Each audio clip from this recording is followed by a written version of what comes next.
All right, friends, it's tea time. Today we're drinking Irish breakfast. I'm a black tea girly. I just love it so much. So that's what we have for today. But in today's tea time, we are going to talk about knowing your worth. And I want to tell a story about when I was earlier on in my career, what happened when I was in an interview and the person interviewing me actually laughed in my face. No kidding. When I told her what my 5-year goal was at the time. So get your cup of tea ready or coffee, no judgment here, but get your drink, pull up a seat, and let's get into it. So early on in my career, one thing to know about me was that I was very ambitious. I was hungry. I wanted to just excel in my career and get to the top as fast as possible. And I had the work ethic to do it. Like I worked hard. So it wasn't like I was just expecting to come in there and just shoot to the top. I knew I would have to work for it, show my worth, my value, and then eventually get there. So I came into the animation industry. That is what my background is in production management. And the way the hierarchy works is that you have a assistant, then you have a coordinator, then you would go to manager. Sometimes there's a supervisor between manager and coordinator.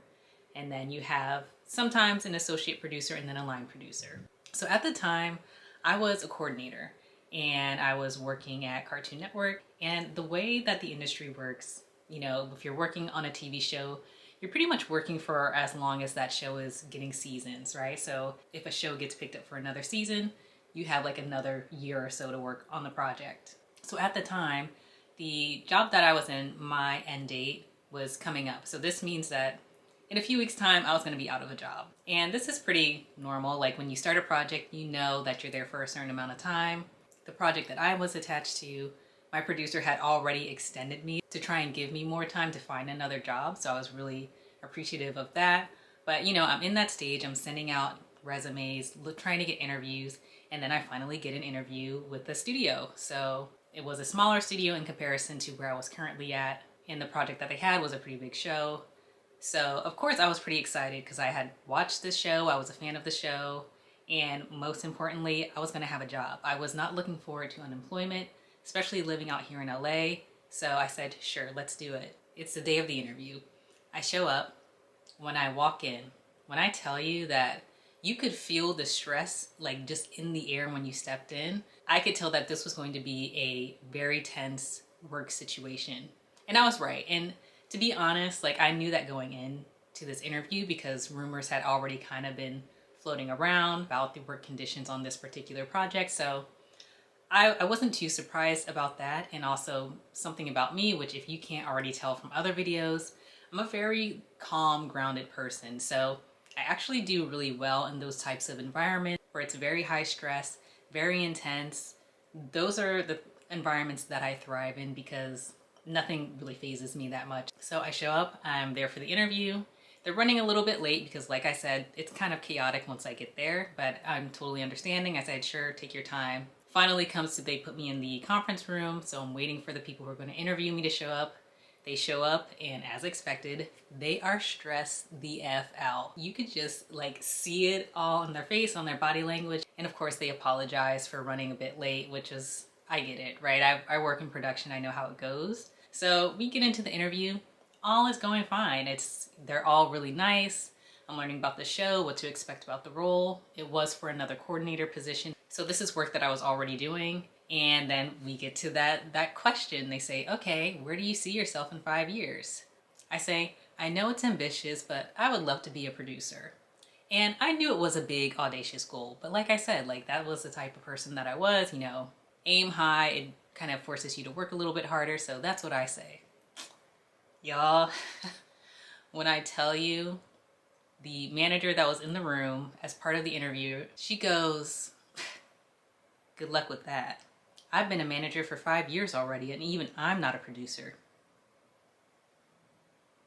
Okay, what does that have to do with me? Like, it was so strange. And she says that, you know, her little chuckle, and you can kind of like see in her body language that this is something, it was definitely giving like, who do you think you are? Like, seriously, like you think you can do that? But you know, we're in the interview. I'm not gonna be like, well, actually. So, you know, in my head, I just kind of, I clock it and I just laugh it off in the room and I go, yeah, you know, That's just how I am, but I guess we'll just see what happens, right? And we continue on with the interview. So, interview keeps going, it ends, it wraps, it's fine. They tell me they'll reach out in a few days, let me know what the answer is. I say, cool, I leave. A few days rolls around, they call, they have an offer. They want me to come onto the show and work with them. This should be great news, right? Because now I won't be unemployed. I will have a job. Sure, it'll probably be a bit stressful, but at least I'll be working. But I tell them, all right, can I have a few days to think about this? Because if there's one thing you should always do whenever you get an offer from anybody, it is ask for more time to think about it. So that is what I always do. I always take about like at least 1 to 2 days to consider the offer, see if I want to come back, negotiate for anything, things like that. And I usually always do. But so I ask for a few days, I go off. So in these 2 days, I'm talking to my inner circle of people. So I'm thinking about the decision. I'm getting different perspectives from some people I know and whose opinion I respect. And the general consensus from everyone was, hey, you need a job. It's expensive to live in LA. If you don't like the job, you can always like take it, look for something else, but at least you'll be working and getting a paycheck. In which like I heard all the rational side of it. Like it all made sense. And I get it, right? I totally get it. But I'm the type of person where, yes, I like to think about it rationally, but then I'm also really thinking like, okay, but what does my heart and my gut tell me? And I feel like you can approach situations from 2 different angles. You can figure it out with your head, or you can feel it out with like your body, you know, your heart, your gut, kind of tap into that intuition. So, you know, I spent my time figuring it out, thinking it out, and then it was time to feel it out. And when I was feeling it out, it did not feel good. And of course there were the obvious reasons it didn't feel good, right? Because of the working conditions. I knew I'd probably even be stressed by my standard, but like I had a high tolerance for those types of situations. So it wasn't a red flag. It was more like a yellow flag. Something that I knew I could deal with if I had to. But what was really bumping up against me was that specific moment in the interview where she laughed about me saying I wanted to be a producer. And here's the thing. Even if she didn't think that I could achieve that goal, which she didn't know me, she never worked with me, didn't know what I was capable of. So that's already just like a wild assumption to make. But let's just say she was coming from a place of like, the odds of that happening are like so low, it's almost impossible, right? Let's just assume that. That's still not her place to even say that. Like, it's just not even appropriate to say that in a room with someone that you don't know.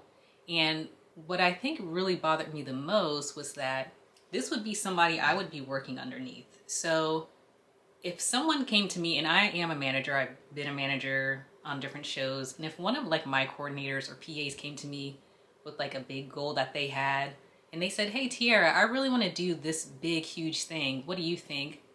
I wouldn't laugh at them about this dream that they have or this vision that they have for themselves. I would say, oh, you know what? That's really cool. It's probably going to be a bit challenging, but what can I do to help you get there? Like, I would be trying to look at it from an angle of support, which that was not the vibe that I got. I got very much, oh, that's what you want to do? Well, since I can't do it, I don't know what makes you think you're going to do it. And then I get the impression that she would have been a clear obstacle on that path forward to getting that thing. Because if you are already, if this is how you're acting when you don't even know me, and we're like just trying to get to know each other, how are you going to be when you get comfortable with me and I'm working for you? And you might feel like those lines have even shifted even further. So that was really bugging me. And I just couldn't let it go. But then that rational side was coming in and it was like, but you need the money, you need a job. So I'm thinking about it, I'm feeling it out, figuring it out. And then 2 days pass and I'm calling them back. And I am on the phone and I still haven't fully decided what I'm going to do. And this is not the first time where I have done this, where I'm like literally on the phone with whoever it is, calling them back to give them my answer, and I don't even know what my answer is. But in those moments, I always trust that when I hear their voice and they ask the question, I'm just gonna know. And I'm just gonna go with whatever I feel in that moment. So they get on the phone, I say, hey, I'm calling back my answer. They're like, great, what are you gonna do? And I just let them know, I'm sorry, I can't take this. And I'm pretty sure they thought that I turned it down because of the money. And while the money wasn't great, it wasn't terrible either. It was definitely better than the zero money I was going to be getting very soon when I was unemployed. But I had found myself in a position where I needed to choose what was more important to me.